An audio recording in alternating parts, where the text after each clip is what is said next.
আসসালামু আলাইকুম। আমাদের চ্যানেলে এটি হতে যাচ্ছে দ্বিতীয় ব্লগ। আমরা এই ব্লগে আপনাদের সামনে উপস্থাপন করতে যাচ্ছি এমন একটি মসজিদ যেটা নিজস্ব অর্থায়নে কয়েকশো কোটি টাকা ব্যয়ে নির্মিত। এই মসজিদের এই গম্বুজটি অটোমেটিক সরে যায় প্রতি শুক্রবার। এটা দেখার জন্য আমরা গিয়েছিলাম। তো আপনাদেরকেও দেখানোর চেষ্টা করব। আশা করি আপনাদের সাথেই থাকবেন এবং পুরো ভিডিওটা মনোযোগ সহকারে দেখবেন। আমরা এক পর্যায়ে ছাদে উঠে যাই। ছাদে উঠে এই যে গম্বুজটা দেখার চেষ্টা করি। একটু আগে নিচ থেকে যে গম্বুজটা দেখাইছিলাম, এই গম্বুজটা হচ্ছে এটা প্রতি শুক্রবার অটোমেটিকলি সরে যায়, অর্থাৎ সুইচ আছে, রেলিংয়ের মাধ্যমে সরে। আর আমরা মিনারের উপরে উঠি।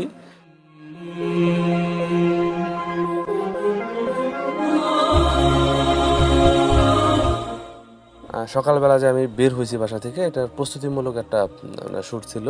তো আশা করতেছি পুরো ভিডিওটাতে আপনারা সাথে থাকবেন এবং ভিডিওটা এনজয় করবেন।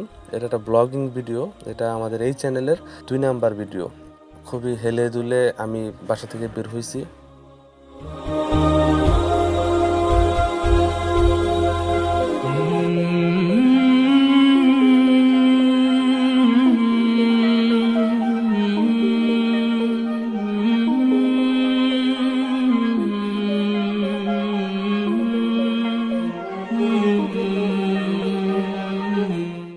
সবসময় মজা করি এবং যেই দিকে যাই খুব মজা করতে করতে যাই। আমরা চরের দিকে এগোচ্ছিলাম।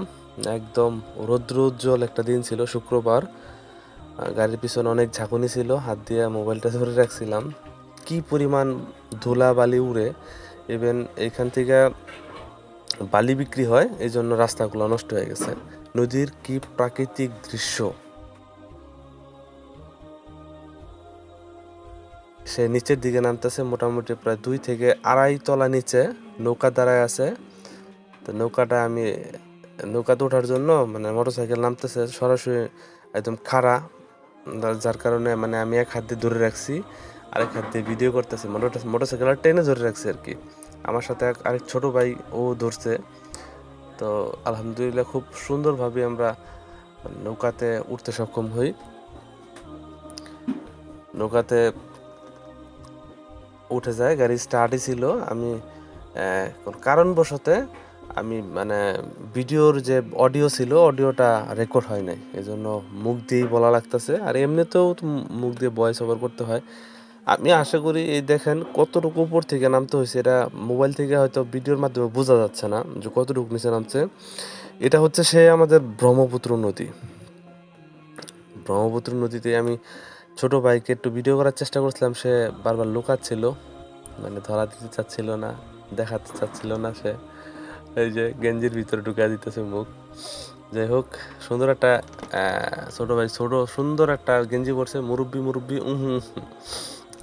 যাই হোক, তো আমরা এই পারে চলে আসছি। আপনারা যারা অনেকেই দেখতে চান যে নৌকা দিয়ে কিভাবে মোটরসাইকেল পার করে, আপনারা এই ভিডিওটা দেখতে পারেন। এই ভিডিওতে আমরা দেখানোর চেষ্টা করেছি মোটরসাইকেল কিভাবে নৌকা দিয়া নদী পার করতে হয় চরের ভিতর দিয়া। আপনারা অনেকে জানেন ব্রহ্মপুত্র নদী কিন্তু অনেক বড় একটা বিশাল নদী। কালের পরিক্রমায় ফারাক্কাবাদের বদৌলতে নদীটা একদম ছোট হয়ে গেছে। অনেক সময় নদীতে গাড়ি হাঁটায় হাঁটায়ও পার করা যায় কিছু কিছু জায়গা দিয়ে, কিন্তু এই জায়গাটা গভীর, ড্রেজিং করার কারণে জায়গা একটু গভীর হয়ে গেছে। তো লোকজন উঠতেছে, আমরা গাড়িটা নামাবো। দেখেন, গাড়ির সামনে আঙ্গাইতে হয়, সামনের যে চাকাটা আঙ্গায়া তারপর গাড়ির স্টার্ট দেওয়া যায়। যে এদিক দিয়ে পিছন দিয়ে আবার ঠেলা দেওয়া লাগবে। এই অবস্থা। চরের ভিতর দিয়ে যাওয়া খুবই কষ্টকর একটা বিষয়। দেখেন, গাড়ি কিন্তু আটকে গেছে, আর ঠেলে কিছু সময় হাঁটায় নেওয়া লাগতেছে, কিছু সময় ঠেলে নেওয়া লাগতেছে। দেখেন, চাকা একদম ফ্রি করে। আমি কিন্তু উঠতে চাইছিলাম পিছনে, কিন্তু এই অবস্থা দেখে আর উঠি নাই। গাড়ি আগাইতেছে না, হাঁটায় নিয়ে যেতে হবে। এখন কি একটা অবস্থা, চরের ভিতর দিয়া গাড়ি নেওয়া খুবই কষ্টকর একটা বিষয়। তবে এই রাস্তা দিয়েও গাড়ি চালানোর জন্য প্রফেশনাল ড্রাইভার আছে। দেখেন, উনি হাঁটায় নিছে, আর যেই ভাই গাড়ি নিতেছে দেখেন চালাই নিতেছে, সে কিন্তু জানে কোন দিক দিয়ে গাড়িটা নেওয়া লাগে। আমরা জানতাম না যে আসলে কোন দিক দিয়ে গাড়িটা নিলে একদম রিলায়েবলভাবে গাড়িটা নেওয়া সম্ভব। আমি বরাবরই বলতেছি যে এটা যেহেতু আমাদের দ্বিতীয় ব্লগ আর চ্যানেলটাও একদম নতুন, আমার কথার অনেক জড়তা আছে, অনেক ভুল ভ্রান্তি আছে, আপনারা একদম ক্ষমার চোখে দেখবেন। দেখেন যতবারই ভিডিও করি নাইম ভাইয়ের স্টেডিয়ামটা সুন্দরভাবে ফুটে ওঠে।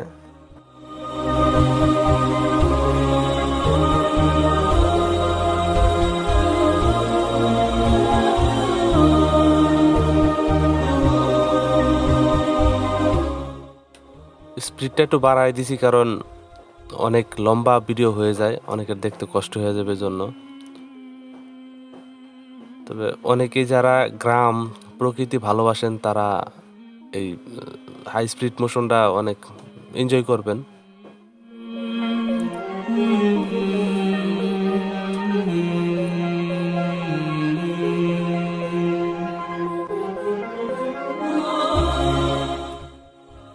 রাস্তা পুরাটাই অটোদের দখলে। এখানে একটা সুন্দর একটা শট নেওয়ার চেষ্টা করছিলাম, লো শট, হাতে গিম্বল ছিল, এই জন্য সুন্দর একটা শট নিয়েছিলাম। শটটা আমার কাছে ভালো লাগছিল।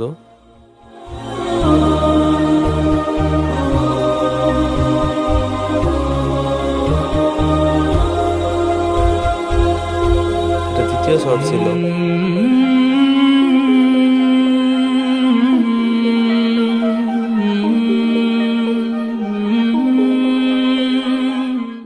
মাঝে মাঝে ইচ্ছে করে প্রকৃতির মাঝে হারিয়ে যাই, তখন আমি আর নাইম ভাই গাড়ি নিয়ে বের হয়ে যাই প্রকৃতির মাঝে হারিয়ে যাওয়ার জন্য। খুব ভালো লাগে। গ্রামের প্রকৃতি কিন্তু অনেক সুন্দর, দুই সাইডে সবুজ ধান ক্ষেত। এই দেখেন একটা জিনিস দেখেন, এই দেখেন বড়ই গাছে একটা বাচ্চা, শৈশব মনে পড়ে যায়। কত ছোটবেলায় গাছ টাছ দেখছি। দেখেন সামনে একটা ঘোড়ার গাড়ি দেখা পেয়েছি আমরা।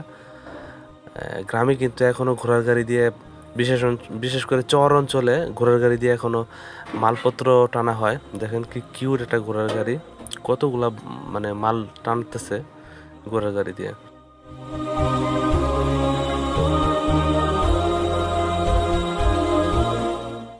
এই যে আমরা চলে আসছি, এটাকে বলে অম্বিকাগঞ্জ বাজার।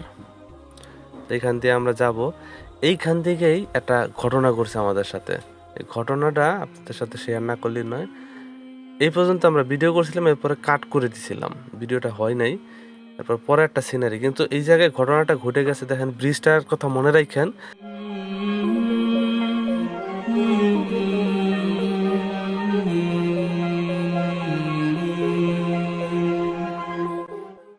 খরিচার বাজার পার হয়ে দেখেন এই গাছটার কথা মনে রাখেন, এই যে করই গাছটা বিশাল বড়, এই গাছটার কথা মনে রাখেন। এবার হয়েছে কি, আমরা যখন যাইতেছিলাম এই জায়গাটা আমি চিনি না, যে মসজিদটা আমরা দেখতে যাইতেছি এই হঠাৎ করে থাইমা গেছি। কারণ কি, কারণ হচ্ছে আমরা চিনি না, যার কারণে আমরা অতিরিক্ত বেশি চলে গেছি। আবার ব্যাক, আবার ফেরত চলে আসছি। দেখেন এই যে করই গাছের নিচে আবার চলে আসছি। ব্রিজটাও কিন্তু সামনে আবার পড়বে, অনেক পুরাতন একটা গাছ।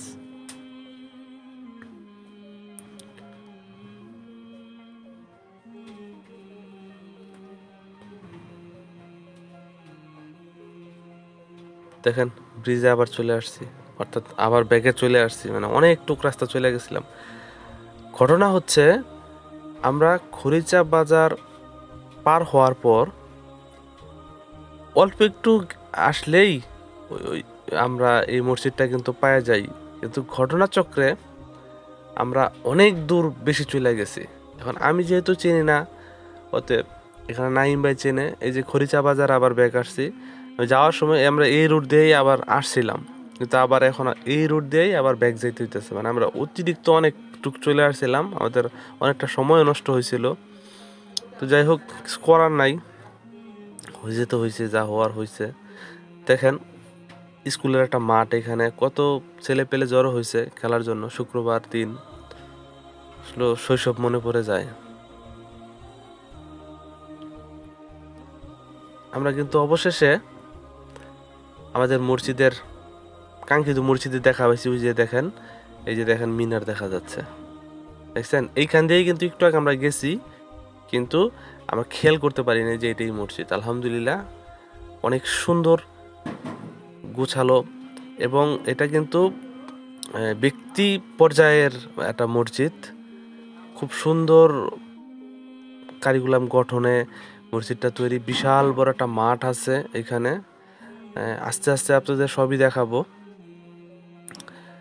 অনেক দূর দূরান্ত থেকে মানুষজন এখানে নামাজ পড়তে আসে। আমরা নামাজের শুরুতে শ্যুট নিই নেই, আমরা নামাজের পরে শ্যুট নেওয়ার চেষ্টা করেছি। মানুষজন মুসল্লিরা নামাজ শেষ করে বের হচ্ছে। অনেকগুলো মোটর সাইকেল ছিল, পরবর্তীতে সব চলে গেছে। আমরা ভিডিও করার জন্য রয়ে গেছিলাম। কত সুন্দর মদিনা মসজিদের যে ডিজাইনটা, এই ডিজাইন আদলে আমরা কিন্তু একটু পরে ইয়াতে উঠছিলাম, ওই মিনারের উপরে উঠছিলাম। অনেক উঁচা মিনার, প্রায় 10 তলা সমপরিমাণ। এই যে মসজিদের সাথেই মানে অবস্থিত মাদ্রাসা, মসজিদেরই মাদ্রাসা। এই যে মানুষের দোয়া শেষ, মানুষজন বের হচ্ছে। অনেক দূর দূরান্ত থেকে এখানে মানুষজন আসে। আমরা আগে থেকে তাদেরকে ইনফর্ম করে যাইনি যে আমরা ভিডিও করব, এই জন্য আমরা সম্পূর্ণ ভিডিওটা দেখানোর চেষ্টা করে ব্যর্থ হয়েছি।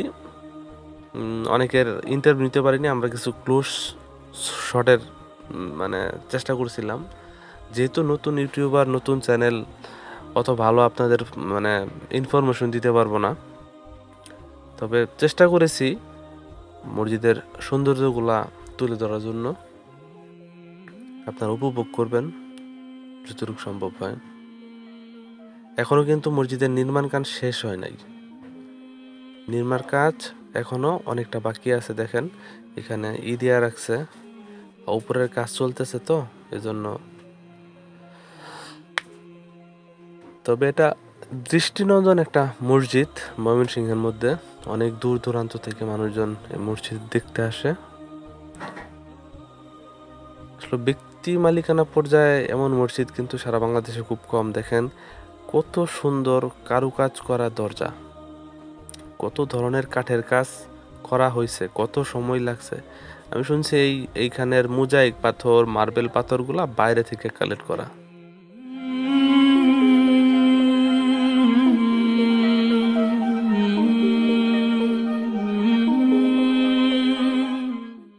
মানে একদম প্রিমিয়াম যেটা ভাইব। দেখেন মসজিদের ভিতরে আলহামদুলিল্লাহ ঢুকতেছি, কত সুন্দর ইন্টেরিয়র ডিজাইন।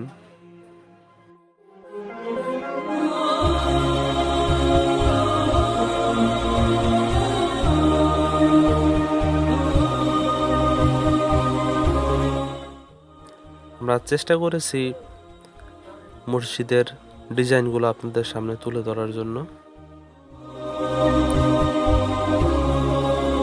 এই সেই গম্বুজ। এই গম্বুজটি প্রত্যেক শুক্রবার জুমার নামাজের আগে আগে খুলে যায় অটোমেটিক, মানে সুইচ দেওয়ার সাথে সাথে খুলে যায়। মানে এই দৃশ্যটা মদিনা মসজিদের যে গম্বুজের আকৃতি, ওই আকৃতিতে করেছে। কালারটা হয়তো সাদা দিছে, এটা রেলিং এর মাধ্যমে রেল সিস্টেমে চলে যায়।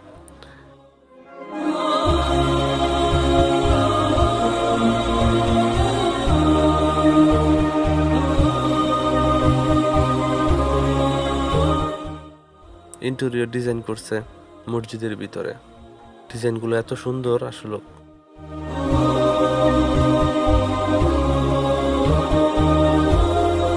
দেখেন ফ্যানগুলাও আমি ওই জায়গায় যাই প্রথম দেখছি, এর আগে এই ধরনের ফ্যান দেখিনি। সম্ভবত এটা বাহিরের ফ্যান।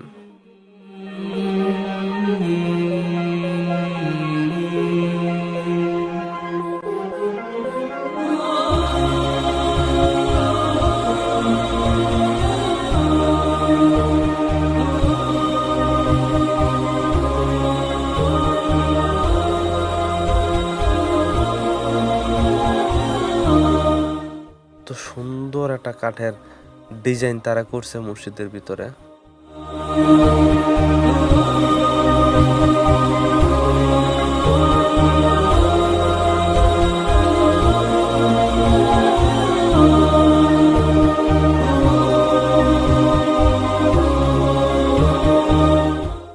চেষ্টা করছিলাম আপনাদের যাতে ভালো লাগে এইভাবে এই মসজিদটাই করার। এটা শুক্রবার দিন ছিল তো মসজিদে সবাই মানে নামাজ পড়ার পরে ছাত্ররা যারা আছে ওরা সবাই খাইতে চলে গেছে, ওই ফাঁকে আমরা ভিডিও করছিলাম। এটা তাদেরকে জানানো হয় নাই যে আমরা ভিডিও করব, না হলে হয়তো বা আরো একটু ভালোভাবে আমরা ভিডিওটা করতে পারতাম।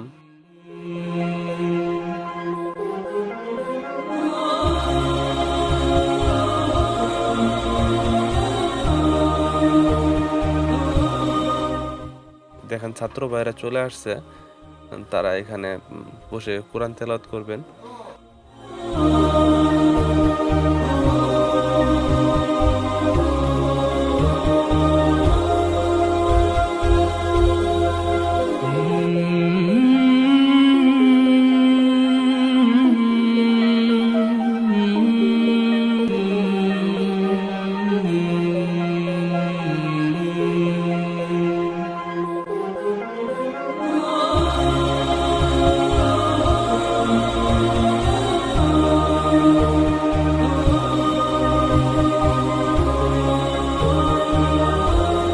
এখানে উঠতে উঠতে আমি হাঁপায়ে গেছিলাম, একদম হাঁপায়ে গেছিলাম।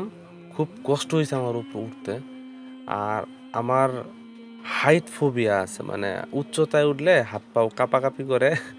এটা আপনাদের অনেকেরই আছে, আবার অনেকের অনেক সাহস, একদম কানিশে চলে যেতে পারেন। দেখেন এই পর্যায়ে যে আমি খুব মানে রিল্যাক্স ভাবে উঠছি, কিন্তু এরপরে আর মানে রিল্যাক্স ভাবে উঠতে পারি। দেখেন কুই উঠতে হবে, দেখেন এইখান থেকে এই সরু চুঙ্গু দিয়ে একদম উপরে, মানে খুব খারাপ অবস্থা। মানে এখানে দুই হাত দিয়ে না ধরলে ওঠা সম্ভব না। আমি এক হাতে ধরে ধরে উঠছি এবং আরেক হাতে ভিডিও করছি, তো আমার জন্য একটু কষ্ট হয়ে গেছে। তা আমি পরে ভিডিওটা ক্লোজ করে দিয়ে উপরে চলে আসছি। এখান থেকে আপনাদের দেখানোর চেষ্টা করতেছি উপরের ভিউটা, যে মিনারের উপর থেকে মসজিদের আঙ্গিনা এবং চারপাশটা কেমন দেখতে লাগে। ওই যে আশপাশ আরেকটা মিনার আছে। তবে একটা বিষয় খেয়াল করলাম, এই মিনারের উপরে আমরা যে ফিল করলাম যখন জোরে বাতাস আসে তখন মিনারটা কাঁপাকাঁপি করতে থাকে, মানে দুলতে থাকে। তো এটা তাদের স্ট্রাকচারের সমস্যা নাকি এটা উপরে থাকলে এমন হয় আমি জানি না, কিন্তু আমরা ভয় পাইছিলাম। আরও উপরে ওঠার ব্যবস্থা আছে, একদম মাইক উপরে মাইক আছে, তো ওই পর্যন্ত আমরা আর উঠি নাই।